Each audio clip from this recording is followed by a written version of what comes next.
உங்க வீட்டோட பிளாஸ்டிங் நீங்க ஜிப்சம் பிளாஸ்டிங்ல பண்ணாலும் சரி, பீசான்ல பண்ணாலும் சரி, ரிவர்ஸ் சாண்ட்ல பண்ணாலும் சரி, அதோட ப்ரோஸ் அண்ட் கான்ஸ் தெரிஞ்சுட்டு பண்ணுங்க. இந்த வீடியோல gypsum plastering pros and cons பத்தி பார்க்கலாம். வணக்கம், நான் உங்க Vijayalakshmi from JLP construction. So first point வந்து பார்த்தீங்கன்னா, இது அதிகமான கன்ஸ்ட்ரக்ஷன் டைமை சேவ் பண்ணி கொடுக்கும்.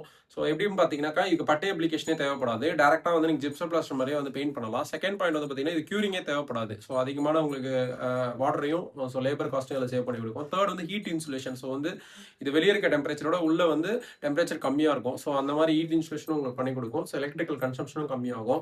ஃபோர்த் பாயிண்ட் வந்து பார்த்தீங்க அப்படின்னாக்கா, உங்களுக்கு வந்து இது வந்து ஸ்ட்ரிக்கேஜ் கிராக்ஸ் அதிகமாக அவாய்ட் பண்ணி கொடுக்கும். ஸோ அதோடைய ப்ரோஸ் பார்த்தோம். இதோட கான்ஸ் வந்து டிஸ்அட்வான்டேஜ் என்ன பார்த்தீங்கன்னாக்கா, இது வந்து ஹைலி சொலிபிள் இன் வாட்டர். ஸோ அவுட்டருக்கு இதை கண்டிப்பாக யூஸ் பண்ணவே முடியாது. வாட்டரில் வந்து கரைஞ்சிரும்.